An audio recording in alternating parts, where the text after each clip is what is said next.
Okay. Good morning, everyone. Thank you for coming. I'm Inspector Jennifer McKinnon of the Major Crimes Division, and I'm here to talk to you today about the recent arson extortion arrests. So, over the past year, there's been an increase in arson-related incidents in our city. Each one of these fires put lives at risk, caused damage to homes and businesses, and created fear and disruption in our community. We understand the concern and frustration these incidents have caused, and we thank you for your continued patience. Arson is not a victimless crime. It places an enormous strain on emergency services, endangers firefighters, first responders, and most importantly, places our community at risk. These investigations are complex and often lengthy investigations that most often don't have an immediate result. They take time. The motivation behind these investigations can be attributed to a number of factors and often have no logical reason at all. They can be crimes of opportunity, targeted attacks, and used as a weapon to extort victims. In July 2025, the Major Crimes Unit became aware of ongoing incidents involving extortion, arsons, and theft, specifically targeting businesses in our city. These locations included a number of convenience stores and a warehouse that was unoccupied at the time of the occurrence. During this investigation, it was learned that a group of individuals, some from Winnipeg and others from Eastern Canada, were sent to threaten and extort local business owners using arson as a weapon. As a result of this ongoing investigation, a number of arrests were made. Cora Penner, 31 years, has been charged with extortion ×2. James Herda, 33, has been charged with extortion ×2, disobey court order ×4, and operate a motor vehicle while prohibited. Jihad Marouf, 26 years of Kitchener, Ontario, has been charged with extortion ×2. Jerry Martin, 49 years of Montreal, Quebec, has been charged with arson, disregard for human life, arson causing damage to property, extortion ×2, and theft under $5,000. Lorenzo Lucas of Montreal, Quebec, has been charged with arson, disregard for human life, arson causing damage to property, extortion ×2, theft under $5,000, and identity theft. We also have Canada-wide warrants issued for the following individuals. Farhan Nabil, 29 years, is wanted for conspiracy to commit indictable offense ×2, namely arson, and conspiracy to commit an indictable offense ×2, namely extortion. As well as Jeremy Weeks, 40 years, wanted for extortion ×2. I'm going to ask the public for their assistance. If anyone has information of the whereabouts of Nabil and Weeks, please do not approach them. Notify your local law enforcement agency or contact the Winnipeg Police Service. In cases of an immediate emergency, we request that you call 911. If your safety is not at risk, and I would liken it to that you see somebody maybe in a Tim Hortons or a bus stop, you can call our non-emergency line at 204-986-6222. You're also welcome to call the Major Crimes Unit directly at 204-986-6219. And of course, our partners with Crime Stoppers, you can make a tip anonymously at 204-786-TIPS or winnipegcrimestoppers.org. These arrests reflect the significant work undertaken by investigators in the Major Crimes Unit in collaboration with the Winnipeg Fire Paramedics Service fire investigators spanning over many months. We recognize and commend them on their unwavering dedication and persistence to this investigation. I also want to recognize our law enforcement partners outside of our jurisdiction who played a key role in locating and apprehending these individuals. This outcome reflects the strong and ongoing collaboration among law enforcement agencies across Canada. While these arrests mark important progress, this investigation is still continuing. We remain focused on ensuring the safety of our community. So right now, I understand you're going to have a few questions for me. I'm going to do my best to answer them. I do have to remind you, this investigation is currently before the courts, And of course, as you can see, we still have 2 outstanding suspects, so I have to be mindful of the details that I can reveal in this investigation, but I'm more than happy to answer your questions. I think it's been a long time coming. You mentioned you said these people have been sent. Is it believed that there's someone giving these people orders to do this, or is this organized crime? Are we speaking organized crime in the context of what I would describe maybe in Hell's Angels, right? Organized crime? No. This is an organized group of individuals. I will say that they didn't all come here at the same time and they didn't all commit the offenses. Different people, different locations over a period of time. And I can't speak specifically to the links amongst themselves and how that looks. Do you believe there was someone who was instructing these people on what to do? I don't have that information. There were some Thai restaurants and some other places in the community that say they were also victims of this extortion and named some of the folks in this release as part of it. But why haven't WPS included those allegations, I guess, with these convenience store finders? Because the individuals that are mentioned in the release are responsible for the locations that were indicated. Those investigations continue. And if there's further conclusions to be drawn from that investigation, we'll come out with it. Can you give us more details on just when were these arrests made, the 5 arrests that have been made? So I don't have the dates. These incidents started in July, I believe the 16th, according to the release that you were provided. These arrests spanned over those months through the end of summer and early fall. I know you mentioned that you want to talk about the links between them, but is there a link between the arrests? Are you talking in regards to a figurehead to this? Well, I believe these suspects are known to each other. There's knowledge of each other. How they organized and how they mobilized to do these crimes, I don't have the information, nor would I be able to share it at this point in time. Is there any connection to the McKinnon fire? No. These people were already in custody when that fire happened. Good question. Do you believe there are more members of this group, this gang, and more extortion cases that could be linked to them? You know what? Honestly, I can't say. And the fact that there's a Canada-wide warrant for these two, do you believe that they have left Winnipeg now? I do believe they're outside of our jurisdiction, yes. Just looking at the charges for Farhan, is there a belief that he was maybe orchestrating this? Maybe, I guess we can't say if somebody else was telling him, but is he sort of the one who rounded up these folks and maybe was directing them? Or what's your thought? To be honest, I can't say. I would have no knowledge of that. However, I would say given the amount of charges he has a significant stake in this investigation. I want to ask you about in the fall or in December, you guys arrested Jesse Wheatland for a number of arsons. They were kind of all happening at the same time. Sure. Did that create some confusion for Winnipeg Police to try to separate these different arsons and extortions and figure out who's doing what? Good question, and I'm happy to answer that because it speaks to why these investigations take so long. As we know, Jesse Wheatland, at the beginning of the summer, had started his spree of arsons at the same time that these were happening.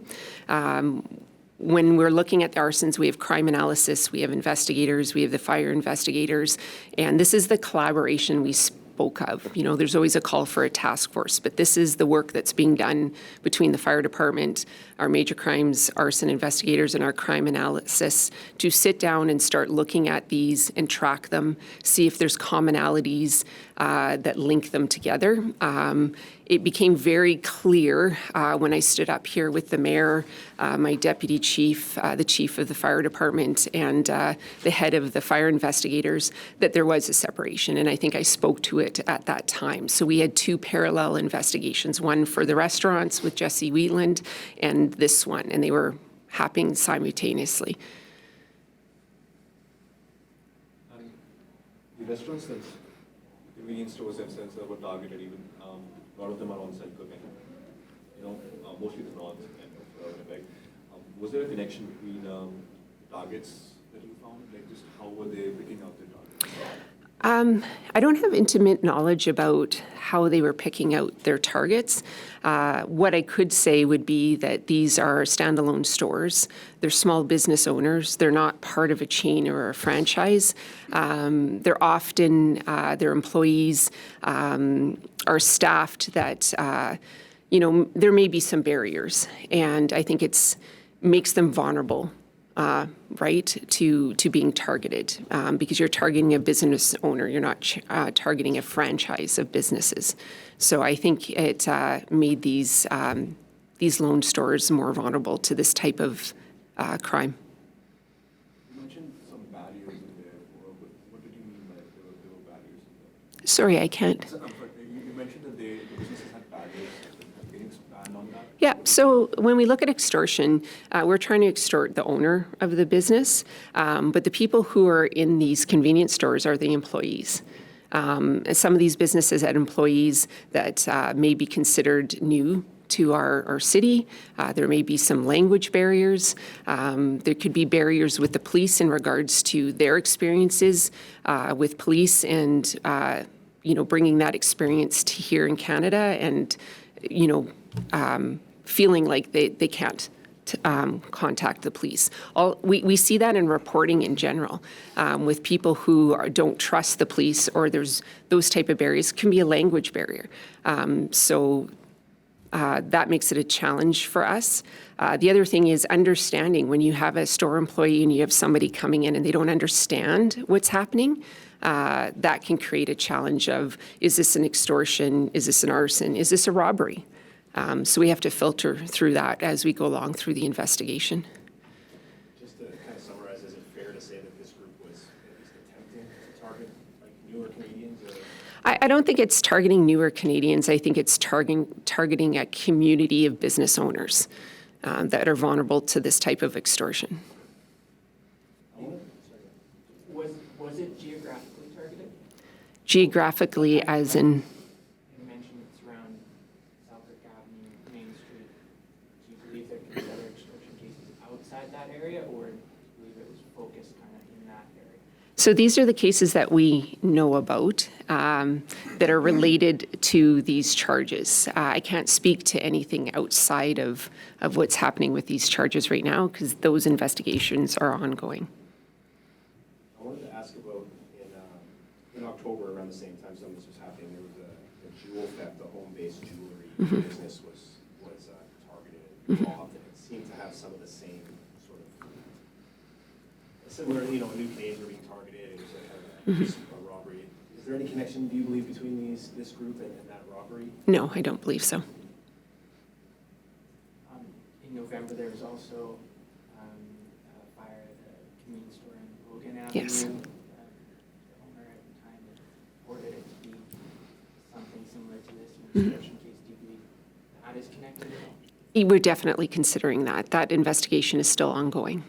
And if it is, it will be these individuals held, if they're found to be responsible, charges will be added on, but that is still currently under investigation.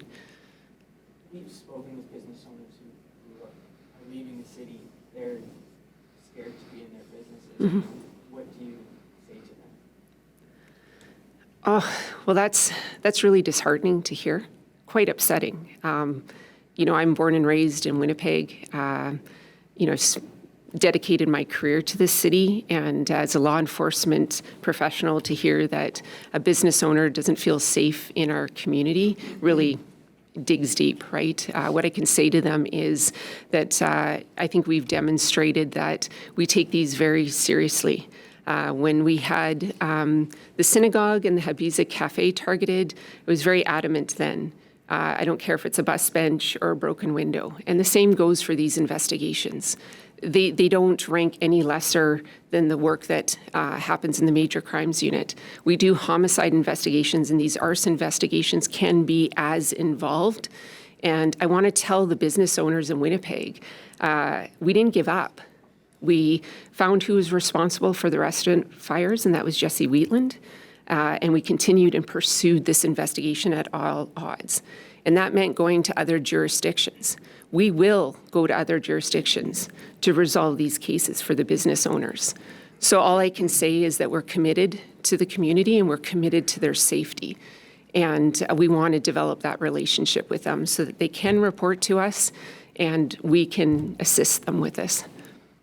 And you've obviously mentioned the synagogue and the cafe. And previously, also mentioned that they were targeting business owners of the community that many people were there. Was Yeah. a specific community targeted here?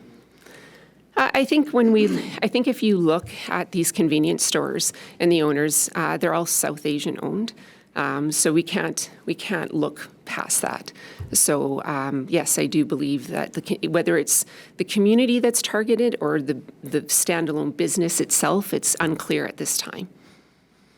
One of the things, often after these things happen, maybe not often, but we've seen videos come up online, photos. I mean, not even with this, obviously the Logan one, Yeah. very, sort of violent and kind of shocking video. Do those help or hinder investigations? Thank you for asking that question. It's a great opportunity. It hinders us. I understand it. I do understand it. People feel threatened. They want to draw attention to this issue in our city. They want to be heard. So I understand why they would go to social media to vent their frustrations. But what it does is it puts us at a deficit as a police service because that's our investigation now that's out there. It can taint witness testimony. It can destroy evidence. And quite frankly, the people that are involved in that see themselves on social media can flee our jurisdiction expecting the police to be coming. So it's really a balance of, I don't want to tell people don't bring awareness, but you put us at a deficit when you've put our investigative evidence out for all to see. The trade of illegal cigarettes, the province has said this might be playing a part in this investigation. Can you talk about that or elaborate on it at all? I don't believe I can elaborate on it. It does factor into this investigation. Each of these locations, there's different motivations and different layers to the investigation. So I can't blanket all of these businesses. It's very challenging because they're all very nuanced. Obviously, we see different suspects have different charges, different involvement in this. So yes, contraband cigarettes does factor into this investigation, but it's not the overreaching. And I guess just for the businesses that have also said we're targets of extortion that aren't on this list, Global Convenience being one, what's your message to them who obviously still feel they were being extorted and aren't, nobody's being charged for this? Well, I think it's fair to say that doesn't mean we're not going to get to an arrest on that. These all come in at various points in time. They all have their different challenges. Not a single one of these locations or investigations are the same. Some people come in masked up, some people don't. Some camera angles are great, some others aren't. Quality of camera might be fantastic in one and not another. There might have been audio or something in a location. Witnesses might have come forward. All these things factor into an investigation, and what we have in each one determines how quickly we can resolve it. So the Logan one is still under investigation. The business owners should know that it is a priority for the police service. We have not forgotten about them. We just need the time to do what we do. Just a quick clarification question. Outside of the 3 individuals who have location linked, are the rest believed to be from Winnipeg? I believe, if I recall correctly, 2 of them, Cora and James Herda, have connections to Manitoba.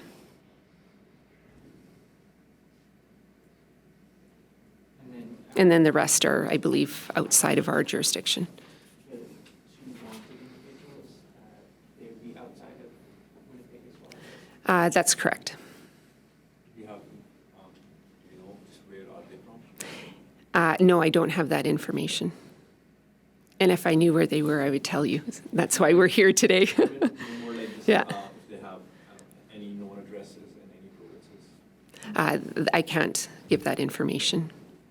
Kind of talked about, I just want to be really clear, like, these people who are charged, were they sort of rounded up by Farhan and Jermaine here, who are still at large, or like, how were they all, because they obviously seem to be from different places and different ages, how were they all sort of picked and put together, or is that just, you don't know yet? I'm sure my sergeants know, but that's not something I can share. That's going to form part of the investigation, which is currently before the courts. And, you know, obviously we don't want to reveal our investigation to this two outstanding suspects that might happenstance watch this media release. If these two individuals are watching, do you have anything you want to say to them? We're coming for you. Simple. We're not going to stop. I think I've proven that by the other arrests that were made in the other jurisdictions. We have fantastic relationships with the law enforcement agencies across Canada, and we have contacted them and they have assisted us. And I think law enforcement, we're all committed to the same goal, and that's public safety. So it doesn't matter if you're going to be in Ontario or if you're going to be in BC, we'll come get you.